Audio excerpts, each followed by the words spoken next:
ఇంకా రాష్ట్రాన్ని రావణ కాష్టం చేస్తున్నారు వైఎస్ఆర్ కాంగ్రెస్ పార్టీ నాయకులు, కొంతమంది అధికారులు, కొంతమంది విచ్చలవిడిగా. నేను అడుగుతా ఉన్నా, సిట్ రిపోర్ట్ ఎందుకు బయట పెడతలేదు?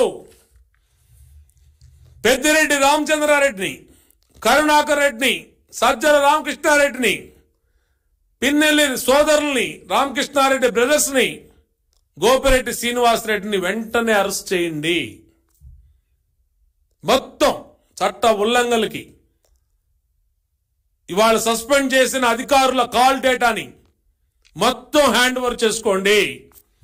సిట్టు ఆ రోజు గొడవలు జరిగిన నాటి నుంచి ముందు నుంచి ఎవరైతే పోలీస్ అధికారులు ఉన్నారో వాళ్ళ కాల్ డేటా, డిఎస్పీల కాల్ డేటా, సిఐల call data, Pinnelli Ramakrishna Reddy call data, Chevireddy Bhaskar Reddy call data, Chevireddy కుమారుడి call data, Bhumana Karunakar Reddy call data, Gopireddy Srinivasa Reddy call data తీయండి. మొత్తం తీసి విచారణకు పిలిచి ఫోన్లు సీజ్ చేసి వాళ్ళని అరెస్ట్ చేసి మీరు వెంటనే చర్యలు తీసుకోకపోతే మరొక దాడులు జరిగే ప్రమాదం ఉంది. ఇప్పటికే మాచర్లలో, పన్నాళ్ళలో మొత్తం ఊర్లో వదిలేసి బయటికి పారిపోయారు. మొన్న జరిగినటువంటి గొడవలకి ఏదైతే మా చంద్రగిరి కంటెస్టెడ్ క్యాండిడేట్ పులివర్తి నాని ఉన్నాడో, నాని మీద చేసిన దాడికి సభ్య సమాజం ఉలిక్కిపడింది. వైసీపీ రౌడిజానికి, వైసీపీ గూండాయిజానికి మరొకసారి మొత్తం ఆంధ్రప్రదేశ్ అధికారం కోసం ఎంత నీచానికైనా దిగజారే వైఎస్ఆర్ కాంగ్రెస్ పార్టీ నాయకుల తీరు మరొకసారి చూసింది. పెద్దిరెడ్డి రామచంద్ర యాదవ్ అనే అతను ప్రచారానికి ఊరెళ్తే అతని మీద పడి కారులు ఏ విధంగా విధ్వంసం చేశారో, ఏ విధంగా కారులు పగలగొట్టి పరిగెత్తిచ్చి సిఆర్పిఎఫ్ సెక్యూరిటీ ఉన్నటువంటి అతని వ్యక్తిని ఏ విధంగా తరిమి కొట్టి వాళ్ళ సిబ్బందిని, గన్మ్యాన్ని ఏ విధంగా ఏడిపించారో మీకు తెలీదా డీజీపీ గారు అని అడుగుతాం.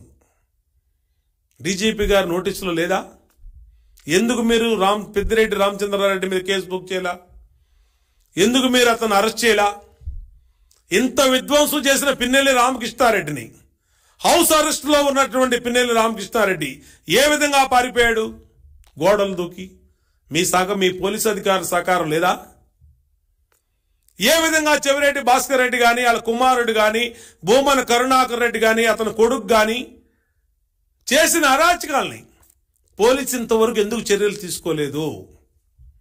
ఎందుకు అరెస్టులు చేయలేదు? అంటే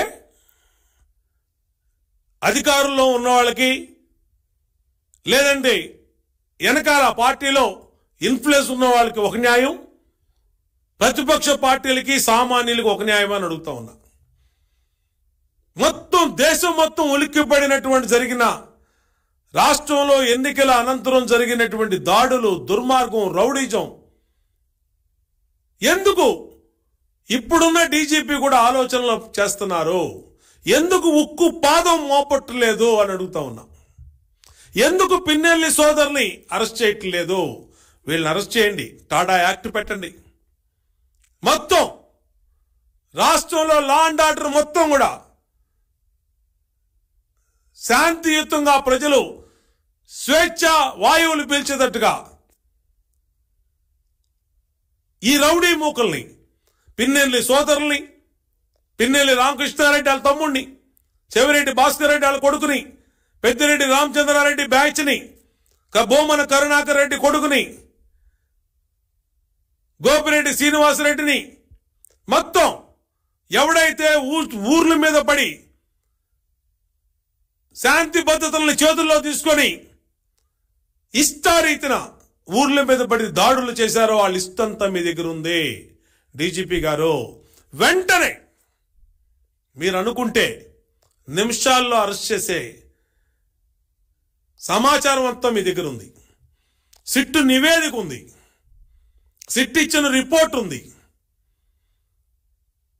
ఇంకా మీరు ఈ దుర్మార్గుల్ని ఉపేక్షిస్తే ప్రజల ప్రాణాలు ప్రజల మీద పడి, ఊళ్ళ మీద పడి ప్రజల ప్రాణాలు తీయటానికి కూడా లెక్క పెట్టరు. కాబట్టే పోలీస్ అధికారులు ఆలోచన చేయాలి.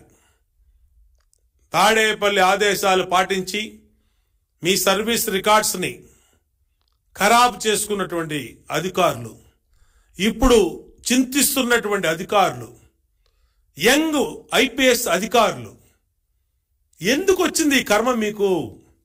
మేము ముందే హెచ్చరించాం మిమ్మల్ని. అదే పిన్నెల్లి రామకృష్ణారెడ్డిని ముందస్తు సమాచారం మీకున్న అరెస్ట్ చేసుంటే ఇవాళ బిందు మాధవ్ సస్పెండ్ అయ్యేవాడా? అక్కడ గొడవలు జరిగి ఉండేవా? పెట్రోల్ బాంబులు, నాటు బాంబులు దొరుకున్నప్పుడే వీళ్ళని అరెస్ట్ చేసి ఉంటే ఒక సామాన్యులకి నాటు బాంబులు, పెట్రోల్ బాంబులు, కొడవళ్ళు పెట్టుకునే పరిస్థితి ఉంటుందా? మినిమం కామన్ సెన్స్ కదండి.